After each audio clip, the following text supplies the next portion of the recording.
నమస్తే. Welcome to our channel. Senior journalist Damu Balaji గారు ఉన్నారు. వారితో మాట్లాడదాం. సార్ నమస్తే సార్. నమస్తే అండి. మోహన్ బాబుకి సుప్రీంకోర్టు బెయిల్ రిజెక్ట్ చేసింది సార్.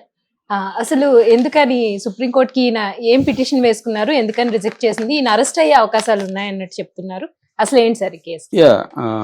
ఈయనకి డిసెంబర్ 23వ తేదీ హైకోర్టు ఇక్కడ బెయిల్ రిజెక్ట్ చేసింది. యాక్చువల్గా ఈ కేసు చాలా మందికి తెలుసు. బ్రీఫ్గా చెప్పాలంటే వాళ్ళ చిన్న అబ్బాయి మంచు మనోజ్కి మోహన్ బాబు ఫ్యామిలీకి మధ్య గొడవలు మొదలైనవి. మంచు మనోజ్ మోహన్ బాబు మీద కేసులు పెట్టాడు, మోహన్ బాబు ఏమో మంచు మనోజ్ మీద కేసులు పెట్టాడు. అంటే మంచు మనోజ్ వాళ్ళ టీం వచ్చి మా ఇంటి మీద దాడి చేసింది, నా ప్రాపర్టీని వాళ్ళు స్వాధీనం చేసుకున్నారు మాదాపూర్లో, దాన్ని విడిపించి నాకు ఇవ్వండి, నాకు వాళ్ళ నుంచి ప్రాణరక్షణ కల్పించండి అని ఈయన కంప్లైంట్ చేశారు.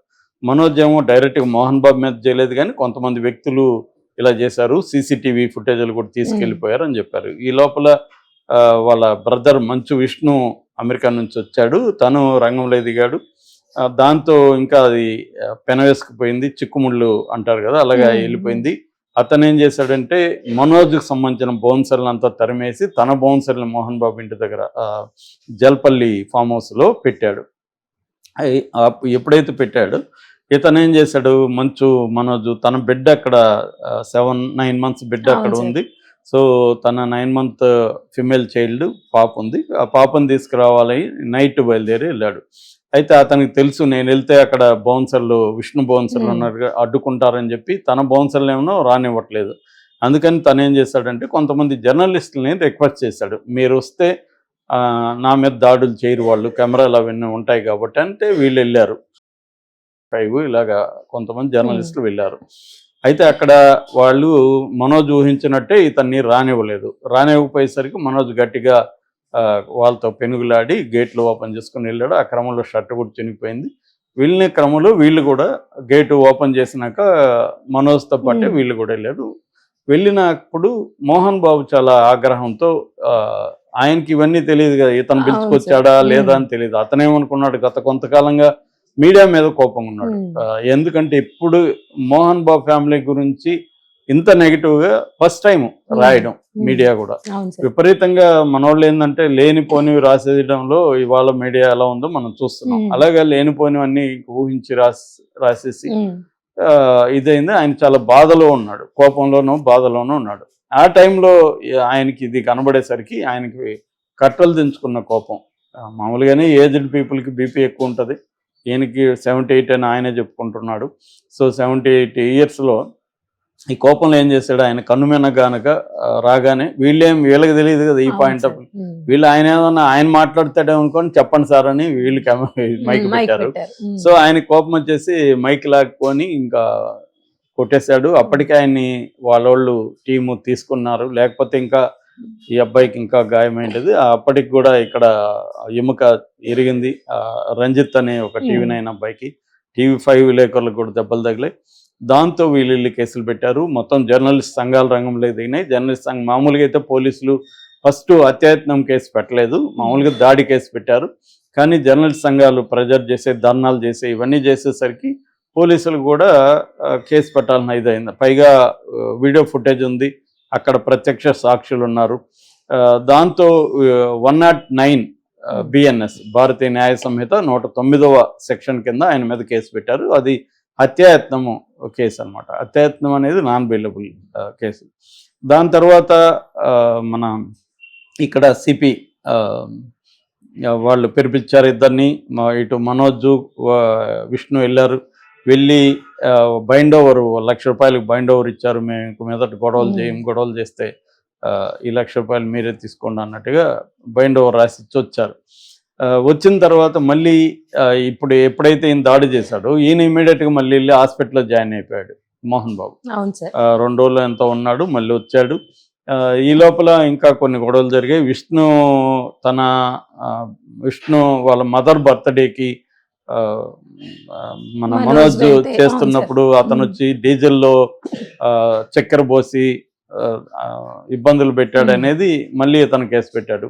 ఇతని మీద వాళ్ళు మళ్ళీ కేసు పెట్టారు. ఈ లోపల మదర్ కూడా మనోజ్ తప్పు అన్నట్టు ఈమె చెప్పింది, ఆమె దగ్గర బలవంతంగా చెప్పించారని మళ్ళీ మనోజ్ ఆరోపించాడు. ఈ లోపల ఏమైంది, అక్కడ తిరుపతి దగ్గర విద్యానికేతన్ దగ్గరకి సుమన్ టీవీ విలేకరులు వెళ్తే వాళ్ళని కిడ్నాప్ చేసి లోపల పెట్టి వాళ్ళ మీద దాడి చేసి ఆ కెమెరాను ధ్వంసం చేసి ఆ కేసు ఒకటి ఉంది అక్కడ. ఇవన్నీ జరగడంతో మోహన్ బాబు దగ్గర 2 గన్స్ ఉంటే ఒకటేదో 303 రైఫిల్, ఇంకేదో పిస్టల్ ఏదో ఉన్నట్టుంది. ఈ రెండింటినీ కూడా చిత్తూరు జిల్లాలో ఉండి రెండింటినీ స్వాధీనం చేసుకోవడానికి పోలీసులు ఇది ఇచ్చారు, చేసుకున్నారు. ఈ లోపల మోహన్ బాబుని విచారణకు పిలిస్తే ఆయన నాకు హెల్త్ బాగాలేదన్నాడు. చివరికి అసలు ఇండియాలో ఉన్నాడా లేదా అన్న సందేహం కూడా వచ్చింది. ఈ కాంటెక్స్లో ఆయన అరెస్టుకు రంగం సిద్ధమవుతుందన్న వార్తలు వచ్చాయి. దాంతో ఆయన ఏం చేస్తాడంటే హైకోర్టులో ముందస్తు బెయిల్కి అప్పీల్ చేశాడు. ఈ లోపల ఆయన తెలివిగా ఏం చేశాడంటే రంజిత్ని పోయి కలిశాడు హాస్పిటల్లో. వాళ్ళకి సారీ చెప్పారు, దానికి ఆయన ఖర్చులు మిగతా కాంపన్సేషన్ ఏదో కట్టిస్తామన్నారు. దాంతో వాళ్ళు సైలెంట్గా ఉన్నారు. కంప్లైంట్ అయితే విత్డ్రా తీసుకోలేదు, సైలెంట్గా ఉన్నారు. సో ఈ క్రమంలో మీడియా యాజమాన్యానికి కూడా ఈ TV9, TV5 యాజమాన్యానికి కూడా ఆయన పర్సనల్గా ఫోన్లు చేసి సారీ చెప్పాడు. ఈ ఇష్యూలో మాత్రం మోహన్ బాబుకే పబ్లిక్ నుంచి కూడా సింపతి వచ్చింది. ఆయన ఏదో వాళ్ళ కుటుంబ సమస్యలు, కొడుకులు, ఆస్తులు, ఆయన ఆల్రెడీ ఇబ్బందుల్లో ఉంటే మీడియా వాళ్ళ ఇంట్లోకి ఎందుకు వెళ్ళింది నైట్ టైము? ఎవరైనా ఇంట్లోకి మీడియా వస్తే గమ్ముంటారు. రెండోదోడు మీడియానైనా లేకపోతే దుష్ట శక్తులు కూడా మీడియా ముసుగులో వెళ్ళొచ్చు కదా, మీరెందుకు వెళ్ళారు ఆ టైంలో అని మీడియా మీద, రెండోది మీడియా అతి మీద అందరికి కోపం ఉంది ప్రజలకి.